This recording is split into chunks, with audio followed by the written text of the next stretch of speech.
오늘 말씀은 풍성한 영적 열매들을 맺자라고 하는 제목으로 함께 은혜를 나누고자 합니다. 지금 전력은 추수가 한참 이루어지는 시간들을 가지고 있습니다. 누렇게 익은 벼를 보며 또 추수하는 것을 보면서 그 조그만한 씨앗이 썩어서 많은 열매를 맺는 것을 보면 참으로 놀랍고 신기한 생각이 들기도 합니다. 이러한 자연의 법칙 그리고 생명의 법칙은 우리의 영적인 원리에도 그대로 적용된다는 사실을 오늘 본문 속에서 살펴볼 수가 있습니다. 예수님께서도 친히 요한복음 12장 24절에 이렇게 말하고 있습니다. 내가 진실로 진실로 너희에게 이르노니 한 알의 밀이 땅에 떨어져 죽지 아니하면 한 알 그대로 있고 죽으면 많은 열매를 맺느니라 라고 말씀하고 있습니다. 이 말씀은 제자들에게 주어진 말씀이고 앞으로 예수님의 죽으심으로 말미암아 얻게 될 풍성한 영적 열매에 대해서 말씀하는 장면입니다. 예수님의 죽으심은, 예수님의 그 희생은 인류의 삶에 놀라운 변화를 가져올 것이다 라고 하는 것을 보여주고 있습니다. 그의 죽으심으로 말미암아 우리는 진정으로 행복과 풍성한 삶으로 나아갈 수 있게 된다라고 하는 것입니다. 예수님의 죽으심이 없었다면 우리는 여전히 지금도 죄 가운데 있을 수밖에 없었겠지만 예수님의 죽으심으로 말미암아 우리는 그 영적인 찌들림 속에서 해방되어질 수 있게 되었고 불안한 삶에서 이제는 풍성한 삶으로 나아가는 은총을 누리게 되었다라고 하는 것입니다. 사랑하는 성도 여러분, 하나님과 동등하신 예수님께서 이 땅에 오시고 우리를 위하여 십자가에 죽으심으로 우리의 삶이 진정한 행복과 풍성함으로 나아갈 수 있도록 하신 하나님께 영광을 올려드리는 여러분 되시기를 주의 이름으로 축원합니다. 그리고 확신합시다. 이미 나의 삶에 행복과 풍성한 삶이 시작되었다라고 하는 것입니다. 예수님께서는 분명하게 자신이 이 땅에 오신 목적이 뭔지 말씀하셨습니다. 요한복음 10장 10절에 내가 온 것은 양으로 생명을 얻게 하고 더 풍성히 얻게 하려 하심이라고 했습니다. 우리에게 분명히 예수 그리스도를 믿음으로 이제는 새 생명이 시작이 되었고 풍성한 삶이 시작되었음을 말씀하고 있는 것입니다. 사랑하는 성도 여러분, 이 가을에 우리 주님의 이 말씀처럼 이제 여러분의 삶에 참으로 참 행복과 풍성한 삶이 주렁주렁 맺히는 은혜의 시간이 되기를 주의 이름으로 축원합니다. 첫째로 여러분의 삶에 내적인 성령의 열매들로 가득 차시기를 간절히 소망합니다. 바울은 인간의 마음의 상태를 아주 잘 분석한 성경학자라고 말할 수 있습니다. 그는 인간의 마음에는 육체적 소욕과 성령의 소욕이 있다고 말합니다. 갈라디아서 5장 16절 17절에 이렇게 말하고 있습니다. 내가 이르노니 너희는 성령을 따라 행하라. 그리하면 육체의 욕심을 이루지 아니하리라. 육체의 소욕은 성령을 거스르고 성령은 육체를 거스르나니 이 둘이 서로 대적하므로 너희가 원하는 것을 하지 못하게 하려 함이니라 라고 말하고 있습니다. 인간의 마음 깊숙한 곳에는 두 소욕이 있다고 하는 것입니다. 타락한 인간의 본성에 지배를 받는 육체적 소욕과 하나님의 영의 지배를 받는 성령의 소욕이 우리의 심령 가운데 있다고 하는 것입니다. 소욕이라고 하는 것은 하고자 하는 것을 말합니다. 이 육체적 소욕은 무엇을 따라 하냐면 인간의 타락한 본능을 따라 살려고 하는 것이 바로 육체적 소욕입니다. 성령의 소욕은 하나님이 바라는 대로 살아가려고 하는 것이 바로 성령의 소욕입니다. 그렇다면 육체적 소욕은 같은 어떤 열매를 맺게 되어질까요? 음행과 더러운 것과 호색과 우상 숭배와 주술과 원수 맺는 것과 분쟁과 시기와 분냄과 당 짓는 것과 분열함과 이단과 투기와 술 취함과 방탕함과 또 그와 같은 것들이라고 바울은 말하고 있습니다. 그리고 이런 열매를 가지고서는 하나님 나라에 들어갈 수 없다고 말하고 있는 것입니다. 그러나 성령의 지배를 받는 사람들은 사랑과 희락과 화평과 오래 참음과 자비와 양성과 충성과 온유와 절제의 열매를 맺게 된다고 말씀하고 있는 것입니다. 이 두 소욕은 서로 대립적일 수밖에 없는 것입니다. 타락한 소욕과 하나님의 소욕이 어찌 하나가 될 수가 있겠습니까? 오히려 각각 그 소욕대로 자기가 이기려고 서로 간에 싸움을 할 수밖에 없다라고 하는 것입니다. 우리의 심령 가운데 이와 같은 싸움이 있는 겁니다. 육체의 소욕과 그리고 성령의 소욕이 우리의 심령 가운데 서로 싸워서 누가 왕의 자리를 차지하느냐, 우리의 심령의 왕의 자리에 누가 올라가느냐 서로 싸움을 하게 되어 있다라고 하는 것입니다.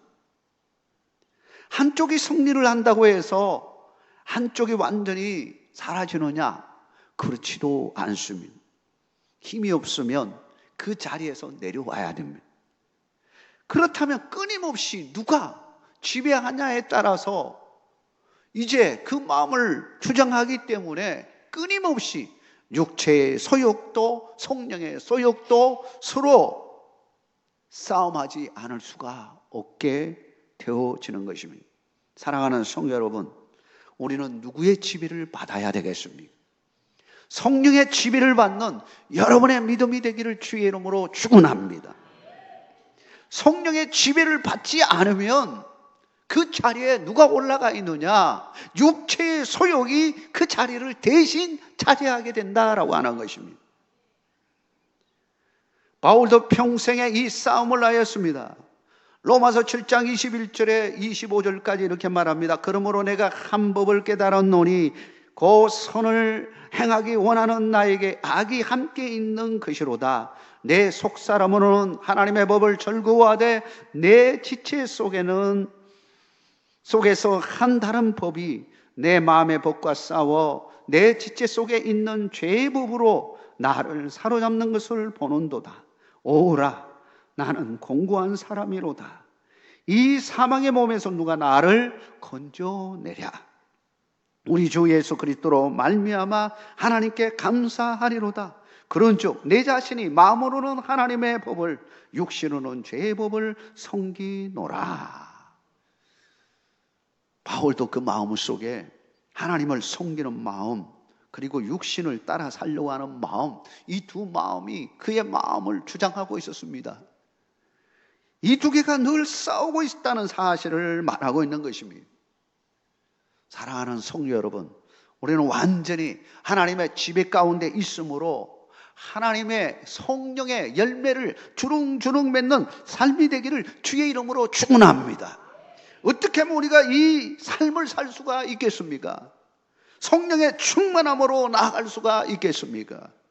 우리는 무엇보다도 우리의 육체의 소욕을 우리 주님께서 이미 십자가에 못 박았다는 사실을 기억해야 하는 것입니다.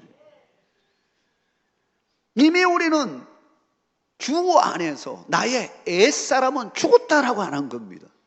우리는 새로운 사람이 되었다는 사실을 확신해야 되는 것입니다. 이미 우리는 새 생명을 얻은 자이다라는 확신을 가져야 되는 것입니다.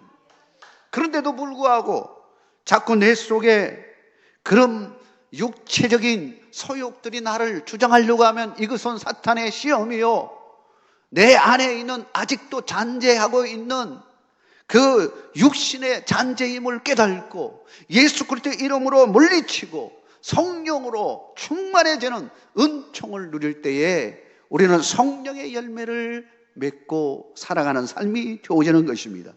여러분에게 그와 같은 축복이 함께 하기를 주의 이름으로 축원합니다.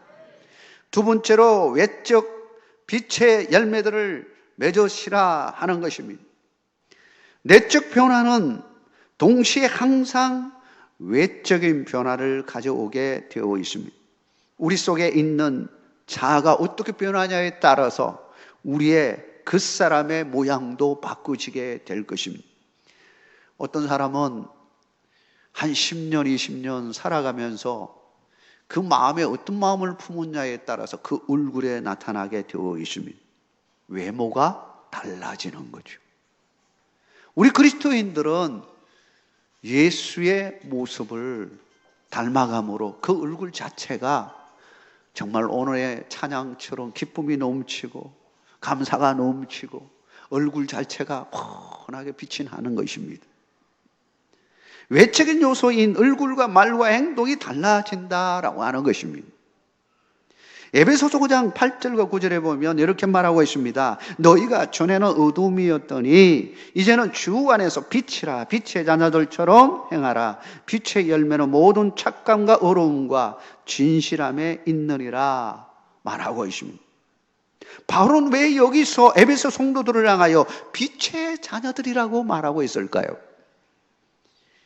크게 보면 두 가지라고 말할 수 있습니다. 첫째는 어둠에서 우리가 빛 가운데로 나왔기 때문에 빛의 자녀가 되었다라고 하는 것입니다.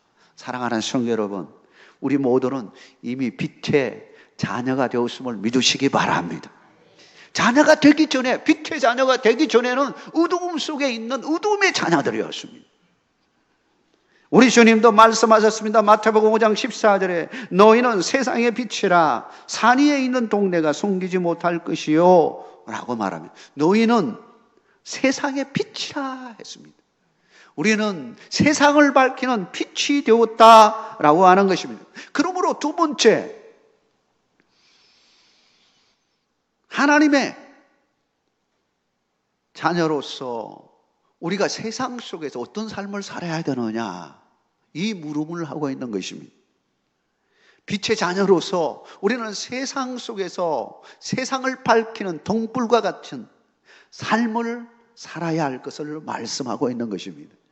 사랑하는 성도 여러분, 여러분의 삶에 그와 같은 은총이 함께 하기를 주의 이름으로 축복합니다. 이 두 가지를 합쳐놓은 것이 베드로전서 2장 9절의 말씀입니다. 베드로는 빛을 소명과 사명으로 이렇게 나누어서 보고 있습니다. 그러나 너희는 택하신 족속의 왕 같은 제사장들이여 거룩한 나라여 그의 소유가 된 백성이니 이는 너희를 어두운 데서 불러내어 그의 기이한 빛에 들어가게 하신 이에 아름다운 덕을 선포하게 하려 하심이라. 우리가 어두움 속에서 어디로 왔습니까? 빛 가운데로 와요. 빛의 자녀가 되었습니다. 이걸로 끝나는 것이 아니고 우리는 다시 세상으로 나아갑니다. 세상에 가서 빛을 발하는 자가 되어라라고 하는 것입니다. 그렇습니다. 우리는 이 어두운 세상에 복음의 빛을 발하는 사명자로 하나님의 부르심을 받은 것입니다. 그러므로 우리는 빛의 자녀로서 어떤 삶을 살아야 하느냐, 정말로 복음의 빛을 발하는 자로서 그리스도인으로서 어떻게 살아야 하느냐라고 하는 것입니다. 여기에는 인격적인, 외형적인 열매들이 필요하게 되어지는 것입니다. 우리는 예수 믿음으로 말미암아 내적인 변화뿐만 아니라 그 내적인 변화를 통한 외적인 변화의 삶으로 나아가게 되어지는 것입니다. 우리의 삶에서 우리의 삶에 선한 것이 나타납니다. 착함이죠. 의로움이 나타납니다. 의로움입니다. 진실함이 나타납니다. 진실함에 대한 것입니다. 이것들은 우리의 외적인 인격의 열매라고 할 수 있는 것입니다. 사랑하는 성도 여러분, 여러분의 삶에 이와 같은 외적인, 외형적인, 인격적인 열매들이 주렁주렁 맺혀서 여러분의 삶을 통하여 많은 사람들이 여러분의 행실을 보고 주께로 돌아오는 역사가 일어나는 놀라운 복음의 은혜가 함께하기를 주의 이름으로 축복합니다. 우리는 예수 믿음으로 하나님의 자녀가 되었습니다. 얼마나 기쁜 일입니까? 그걸로 끝나는 것이 아닙니다. 나만 구원받는 것이 아니고 나로 하여금, 우리 주님은 나로 하여금 우리가 희생됨으로 말미암아 다른 사람들이 복을 받기를 원하고 계십니다. 사랑하는 성도 여러분, 여러분의 행실을 통하여, 거룩한 백성의 삶을 통하여, 빛된 삶을 통하여 많은 사람들이 하나님 앞으로 돌아오는 역사가 일어나기를 주의 이름으로 축원합니다. 마지막으로 풍성한 의의 열매를 가득 맺으라고 하는 것입니다. 바울은 빌립보 교우들을 위해 기도할 때에 그들의 삶에 풍성한 의의 열매가 맺히기를 간절히 소망하며 기도했습니다. 빌립보서 1장 11절에 이렇게 기도합니다. 예수 그리스도로 말미암아 의의 열매가 가득하여 하나님의 영광과 찬송이 되기를 원하노라 라고 말하고 있습니다. 특별히 여기서 왜 바울은 예수 그리스도로 말미암아 의의 열매가 가득하라고 말했을까요? 이 구절의 뜻하는 바가 무엇일까요? 바로 예수 그리스도를 통하지 않고는 결코 열매를 맺을 수가 없다는 것을 말하는 것입니다. 여기서 의의 열매라고 하는 것은 행위에 의해서 맺어주는 열매를 말하지 않습니다. 우리의 노력으로, 더 구체적으로 말하면 율법의 행위로 맺는 열매를 말하고 있지 않습니다. 오히려 예수 그리스도의 그 은혜로 말미암아 맺혀지는 열매를 말합니다. 우리가 맺어야 할 진짜 열매는 나의 노력과 힘으로 되어지는 것이 아니고 전적으로 예수 그리스도의 구속의 은혜로 말미암아 그 힘의 능력으로, 십자가의 능력의 힘으로 맺어지는 열매라고 하는 것입니다. 그러므로 내적인 열매이든지 외적인 열매이든지 풍성한 삶에 이르려면 분명하게 우리는 예수 그리스도의 십자가의 은혜 아래에 있어야 되는 것입니다. 그분이 우리에게 힘을 주시고 능력을 베풀어 주시고 우리로 하여금 변화시키기 때문인 것입니다. 무엇보다도 그분 안에 속해 있어야 되고 그분에게 붙잡혀 있어야 하는 것입니다. 요한복음 15장 5절에 이렇게 말합니다. 나는 포도나무요 너희는 가지라. 그가 내 안에 내가 그 안에 그하면 사람이 열매를 많이 맺나니 나를 떠나서는 너희가 아무것도 할 수 없음이라. 우리 그리스도인은 무슨 힘으로 살아가느냐? 무슨 힘으로 살아갑니까? 주님의 능력으로 살아가는 것입니다. 주님의 능력으로 살아가심을 믿으시기 바랍니다. 어르신들에게 무슨 힘으로 살아가십니까? 하면 밥심으로 살아가지. 그럴지 모르겠습니다. 우리 그리스도인은 밥심으로 살아가는 것이 아니라 주님이 주시는 능력으로 살아가는 것입니다. 여러분, 주님을 의지하고 사시기를 주의 이름으로 축원합니다. 그분을 의지하고 살면 우리의 삶의 저절로 변화의 역사가 일어나는 겁니다. 우리의 심령이 변화되어지고 우리의 겉사람이 변화되어지고 전도의 열매가 맺히는 역사가 일어나게 되어지는 것입니다. 저는 예수님을 믿기 전에는 제 자신을 무척이나 부정적으로 바라봤습니다. 내 자아상에 왜곡된 자아상이라고 말할 수 있습니다. 근데 예수를 믿게 되었습니다. 예수님을 믿고 나서 어느 날 예수님을 만나는 극적인 은총의 시간을 가지게 되었습니다. 그러고 나서 내 안에 놀라운 변화가 일어났습니다. 성령님이 임하게 되었는데 성령님이 나에게 임하게 되어지자 부정적인 생각을 가졌던 모든 생각들이 순간적으로 다 사라지고 주님의 사랑으로 꽉 차면서 내 자신까지 사랑한다는 사실을 깨닫게 되었습니다. 내가 너무 소중한 존재라는 사실을 깨닫게 되었습니다. 신학자들은 이 두 가지를 우리 인간을 정의할 때 이렇게 이야기합니다. 비참한 존재이면서도 존귀한 존재이다, 이렇게 말합니다. 예수 그리스도를 만나지 않을 때는 비참한 존재라고 말할 수 있습니다. 아무리 떵떵거리고 잘 산다 할지라도 예수님을 만나지 않은 사람은 비참한 존재인 겁니다. 한 죄인일 수밖에 없습니다. 그러나 예수 그리스도를 만남으로 말미암아 하나님의 자녀가 되어지면 그때서야 왜 하나님이 이 땅에 나를 보내셨는지, 내가 왜 지금까지 살아있는지, 내가 어떤 존재인지 발견하게 되어지는 것입니다. 우리 주님이 말씀하신 대로 내가 온 것은 양으로 생명을 얻게 하고라고 했습니다. 이 생명 라이프는 유 라이프입니다. 죄 가운데 있는 그 생명, 육신의 생명을 이야기하는 것이 아닙니다. 이 생명은 예수 그리스도를 통하여 살아있는 영생하는 생명으로 바꾸지게 되어진 것입니다. 사랑하는 성도 여러분, 우리는 이미 영생하는 생명이 된 줄 믿으시기 바랍니다. 뿐만 아니라 내가 온 것은 생명을 얻게 하고 더 풍성히 얻게 하려 하심이라 했습니다. 예수 믿고 나서 우리는 뭘 경험해야 되느냐? 풍성함을 경험해야 되는 것입니다. 우리의 마음의 풍성함뿐만 아니라 우리의 삶의 풍성함이 모두 속해 있는 것입니다. 오늘 이미 시작이 되었습니다. 생명이 바꿔졌습니다. 이미 풍성한 삶으로 나가게 되었습니다. 여러분, 믿고 주님을 의지하게 되어지고 주님께 나아가면 틀림없이 하나님이 약속하신 그 풍성함을 얻게 되어질 줄 믿습니다. 믿음이 약해지지 마십시오. 우리에게 시험이 옵니다. 끊임없이 우리 마음의 시험도 옵니다. 영적인 것과 육체의 소욕이 싸우기도 합니다. 어떨 때는 넘어지기도 합니다.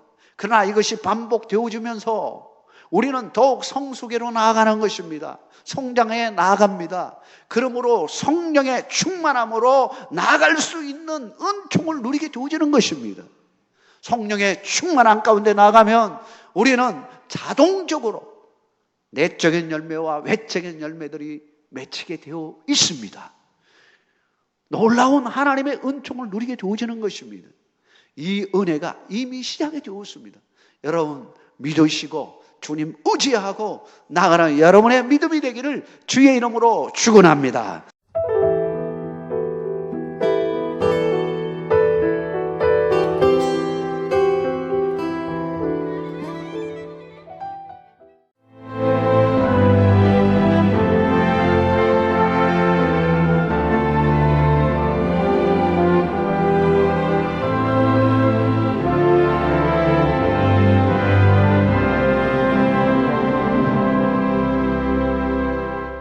여수는 섬과 바다를 연계하는 5개만의 보전과 균형 개발을 통해 여수만 르네상스 시대를 열어가고자 합니다. 이제 여수의 새로운 미래, 여수만 르네상스가 실현됩니다. 누구보다 먼저, 누구보다 빠르게 미래를 준비해온 전라남도. 교육과 삶, 여행 같은 일상은 행복으로, 미래에 한 발 더 가까이 대한민국의 산업을 지탱하는 그 힘은 전라남도에 있습니다.